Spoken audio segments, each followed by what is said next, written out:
ఆరోగ్యం బాగుంటుంది, రోగాలు రాకుండా ఉంటాం, హాస్పిటల్కి రాకుండా ఉంటాం.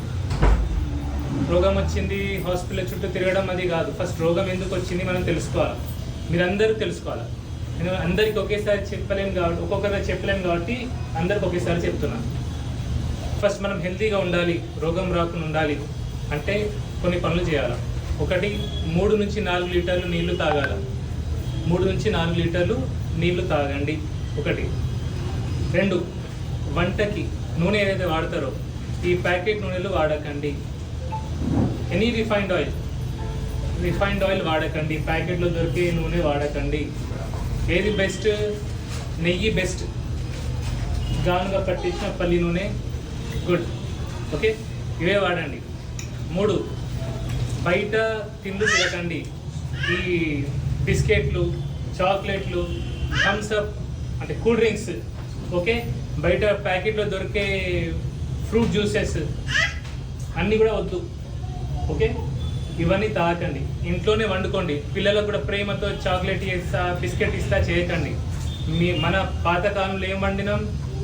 నువ్వుల లడ్డూలు వండినాం, బెల్లం వేసి. అరిసెప్పళ్ళు, బొబ్బట్లు, గారెలు, చకినాలు ఇవన్నీ తిన్నాం కదా, ఇవే పెట్టండి. బయట కొని ఇవన్నీ పెట్టకండి. ఆ బయట తిండి వల్లనే పిల్లలకు అన్ని రోగాలు వస్తున్నాయి. ఓకే, ఇంకా ఫోన్లు ఇవ్వకండి పిల్లల చేతులకి. ఇప్పుడు పాప ఏడుస్తుంది, ఫోన్ చేతికి ఇచ్చేస్తాం. అట్లా చేయకండి.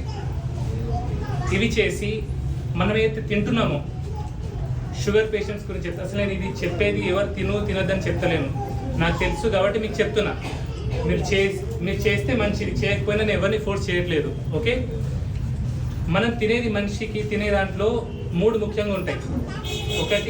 4 యాక్చువల్లీ. ఒకటి ఫ్యాట్స్ అంటే కొవ్వు పదార్థాలు. 2ది ప్రోటీన్స్, మాంసపు కృత్యాలు అంటారు దాన్ని, ప్రోటీన్స్. 3rd కార్బోహైడ్రేట్స్ అంటే పిండి పదార్థాలు.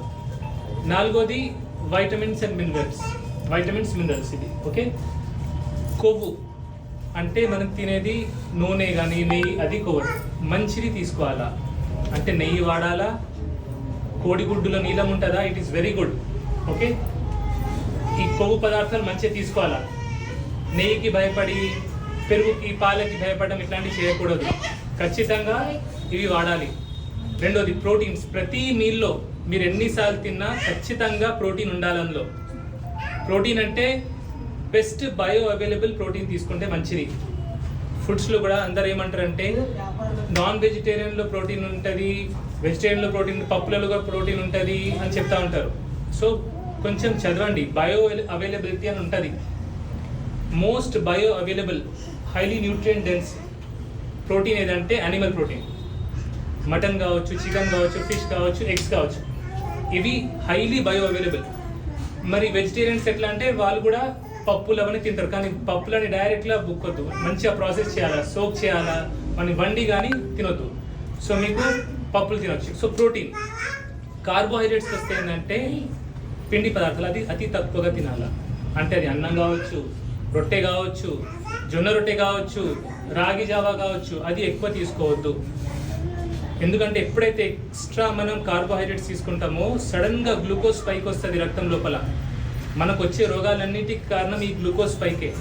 ఎప్పుడైతే గ్లూకోజ్ సడన్గా పెరుగుతుందో, ఈవెన్ ఫ్రూట్స్ కూడా ఎక్కువ తింటే స్పైక్ వస్తుంది.